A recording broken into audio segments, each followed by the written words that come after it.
ಹಚಿಕೋ the tale of a faithful dog. ನಿಯತ್ತು ಅಂತ ಬಂದ್ರೆ ಮೊದಲು ನೆನಪಾಗೋ ಪ್ರಾಣಿ ನಾಯಿ.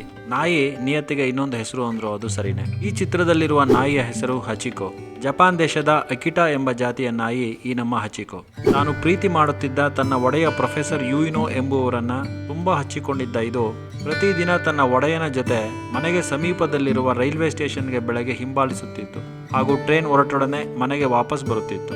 ಸಂಜೆ ಟ್ರೈನ್ ಬರುವ ಸಮಯಕ್ಕೆ ಮತ್ತೆ ರೈಲ್ವೆ ಸ್ಟೇಷನ್ಗೆ ತೆರಳಿ ತನ್ನ ಒಡೆಯನಿಗಾಗಿ ಕಾದು ಅವರ ಜೊತೆ ಮನೆಗೆ ಮರಳುತ್ತಿತ್ತು. ಇದು ಅದರ ಪ್ರತಿದಿನದ ದಿನಚರಿ. ಒಮ್ಮೆ ಒಂದು ಕೆಟ್ಟ ಘಟನೆ ನಡೆದು ಅದರ ಒಡೆಯ ಯುಯಿನೋ ತಾನು ಕೆಲಸ ನಿರ್ವಹಿಸುತ್ತಿದ್ದ ಟೋಕಿಯೋ ಇಂಪೀರಿಯಲ್ ಯೂನಿವರ್ಸಿಟಿಯಲ್ಲೇ ಸೆರೆಬ್ರಲ್ ಹೆಮರೇಜ್ಗೆ ಒಳಗಾಗಿ ಪ್ರಾಣ ನೀಗುತ್ತಾರೆ.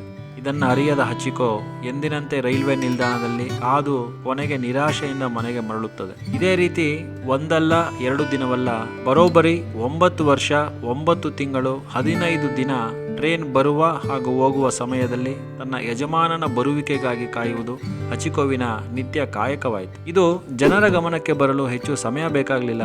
ಜನರಿಂದ ಜನರಿಗೆ ಇದರ ಸುದ್ದಿ ಹರಡಿ ಕೊನೆಗೆ ಇದರ ಯಜಮಾನ ಪ್ರೊಫೆಸರ್ ಯುಯಿನೋ ಅವರ ಶಿಷ್ಯ ಹಿರೋಕಿಚಿ ಸೈಟೋ ಗಮನಕ್ಕೂ ಸಹ ಬರುತ್ತದೆ. ಪ್ರೊಫೆಸರ್ ಅವರ ತೋಟದ ಕೆಲಸದ ಆಳಿನ ಮೂಲಕ ಇದರ ಬಗ್ಗೆ ತಿಳಿದುಕೊಂಡು ಸುಮಾರು ತಿಂಗಳುಗಳ ಕಾಲ ಹಚಿಕೋವನ್ನ ಈತ ಗಮನಿಸುತ್ತಾನೆ ಹಾಗೂ ಇದು ಸತ್ಯವೆಂದು ತಿಳಿದಾಗ ಇದರ ಬಗ್ಗೆ ಅನೇಕ ಪತ್ರಿಕೆಗಳಲ್ಲಿ ಆರ್ಟಿಕಲ್ ಬರೆಯುತ್ತಾನೆ. 1932ರಲ್ಲಿ ಒಂದು ಖ್ಯಾತ ಪತ್ರಿಕೆಯಲ್ಲಿ ಇವರ ಒಂದು ಆರ್ಟಿಕಲ್ ಪಬ್ಲಿಷ್ ಆಗಿ ಈ ನಾಯಿಯು ಜಪಾನ್ನ ರಾಷ್ಟ್ರವ್ಯಾಪಿ ಸುದ್ದಿಯಾಗುತ್ತದೆ. ಹಚಿಕೋ ತನ್ನ ಒಡೆಯನ ಮೇಲೆ ಇಟ್ಟಿರುವ ನಿಯತ್ತು ಪಠ್ಯಗಳಲ್ಲಿ ಪಾಠವಾಗುತ್ತದೆ ಹಾಗೂ ಉತ್ತಮ ಉದಾಹರಣೆಯ ಸಂಕೇತವಾಗುತ್ತದೆ. 10 ನವೆಂಬರ್ 1923ರಲ್ಲಿ ಹುಟ್ಟಿದ ಹಚಿಕೋ 11 ವರ್ಷಗಳ ಬಳಿಕ ಅಂದರೆ 8ನೇ ಮಾರ್ಚ್ 1935ರಲ್ಲಿ ಮರಣಿಸುತ್ತದೆ. ಸ್ವಾಮಿ ಭಕ್ತಿಯ ಸಂಕೇತವಾದ ಹಚಿಕೋನ ಸಮಾಧಿಯನ್ನು ಅದರ ಯಜಮಾನ ಯುಯಿನೋ ಅವರ ಸಮಾಧಿಯ ಬಳಿಯೇ ನಿರ್ಮಿಸಲಾಗಿದೆ. ಹಚಿಕೋ ನಾಯಿಯ ಚರ್ಮವನ್ನು ಸಂಸ್ಕರಿಸಿ ಅದರ ಒಳಗೆ ಹುಲ್ಲನ್ನು ತುಂಬಿ ಯುಯಿನೋ ಪ್ರದೇಶದಲ್ಲಿರುವ ನ್ಯಾಷನಲ್ ಸೈನ್ಸ್ ಮ್ಯೂಸಿಯಂ ಆಫ್ ಜಪಾನ್ನಲ್ಲಿ ಸ್ಥಾಪಿಸಲಾಗಿದೆ. ಇದು ಈಗ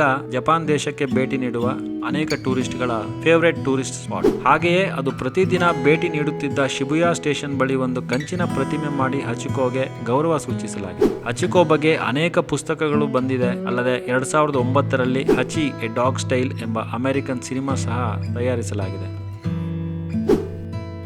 ಸ್ವಾಮಿ ಭಕ್ತಿಯ ಸಂಕೇತವಾದ ಹಚಿಕೋವಿಗೆ ನಮನವನ್ನ ಸಲ್ಲಿಸುತ್ತಾ ಈ ಅದ್ಭುತ ಕಥೆಯನ್ನ ಇಲ್ಲಿಗೆ ಮುಗಿಸೋಣ. ಇದು ಇವತ್ತಿನ ಚಿತ್ರ ಕತೆ, ಅಪರೂಪದ ಚಿತ್ರಗಳ ಹಿಂದಿನ ಕತೆ. ನಮಸ್ಕಾರ.